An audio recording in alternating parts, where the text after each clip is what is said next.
Magaalaa Adaamaatti hospitaalli waliigalaa Awaash guyyaa ayyaana kalee akka addunyaatti maarchii 13 kabajamu sababeeffachuun yaala bilisaa kalee taasise. Hospitaalli waliigalaa Awaash bulchiinsa magaalaa Adaamaa kutaa magaalaa Abbaa Gadaa aanaa Buttaatti kan argamu yoo ta'u, hospitaalota dhuunfaa yeroo dhiwaasitti banamanii tajaajila kennaa jiran keessaa tokkodha. Hospitaalichi guyyaa kalee akka addunyaatti maarchii 13 kabajamu ilaalchisuun bilisaan haala fayyummaa kalee namootaa beekuu fi qorannoo fi yaala dhukkuba kalee, dhiibbaa dhiigaa, sukkaara kanneen biroo bilisaan hawaasaaf kennaa ooleera. Hospitaala waliigalaa Hawaashitti hojii gaggeessaa fi ispeeshaalistiin dhibee keessoo Dr. Misgaanaa Abdataa akka addunyaatti guyyaa kalee jedhamee maarchii 13 akka kabajamu ibsuun jiraattota magaalaa Adaamaa fi naannoo ishee ta'an namoota 200 haga 500 ta'anii fi guyyaa tokkotti tajaajila yaala kalee bilisaa kennineefii jirra jedhan. Akkuma addunyaatti waggaa waggaan bitootessa 4 yookiin maarchii 13 guyyaan kalee ni gaggeeffama.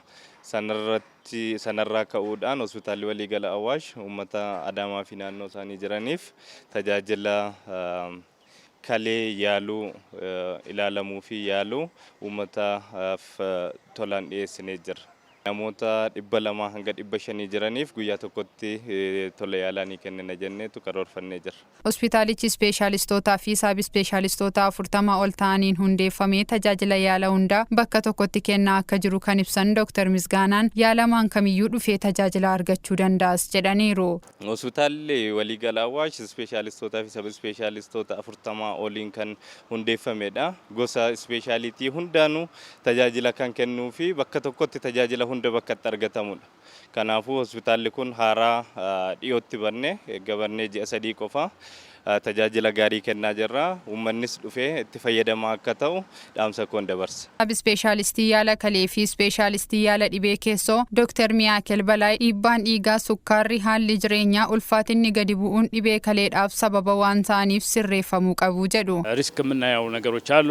ደም ግፊት፣ ስኳር፣ የአኗኗር ዘይቤ፣ ክብደት መቀነስ እንደነዚህ አይነት የአኗኗር ዘይቤን በመቀየርና wantoonni dhibee kaleef sababa ta'an beekamuun kanneen akka dhiibbaa dhiigaa, sukkaara, haala jiruu fi jireenya ilma namaa waan ta'aniif sirreeffamuu qabu. Kanaafuu guyyaa ayyaana kalee akka addunyaatti bitootessa 4 yookaan maarchii 13 yoo kabajaa jirru akka hospitaala keenyaatti tajaajila altiraasaawundii, yaala fincaanii fi dhiigaa gochuun yaala bilisaa kalee kennaa jirra jedhan. እዚህ ቀን አስመልክተን የምንሰጠው አንዱ የኩላሊት ምርመራ የአልትራሳውንድ ምርመራም ስለሆነ guyyaa ayyaana kalee sababeeffannee tajaajila altiraasaawundii, yaalii fincaanii, yaalii dhiibbaa dhiigaa fi kanneen biroo kennuun kabajaa jirra. Namoonni yaala kalee bilisaan argatan odeeffannoo argannee hospitaala waliigalaa Awaash dhufnee tajaajila kana argachuu keenyatti gammannee jirra. Fayyummaa kalee keenyas beekuu dandeenyeerra jechuun yaada kennaniiru. Hospitaala kana kan dhuunfee kaleessa labsii dhaga'ee kalee kana in qoranna kan jedhamu. Baay'een gammadaa carraa kana oduun kaffalin argachuu waan danda'eef. Kun baay'ee nama jajjabeessa maaliif sitti fakkaate namni qoratame of beekuun waan guddaadha jechuudha. Tajaajila anillee kaara garama keessa waan dhukkubuuf bakka kalima garaa keessa lallama egaa nasaa yaalee yoonni jedhee ittiin dhufe gammachuun natti dhagama. Gammachuu gammannaanuu dhufee miire gammadee dhufe ani waan qabu bakka nama akkanatti egaa yaalli akkanaa nu argame ka jedhuuf gammadee dhufe.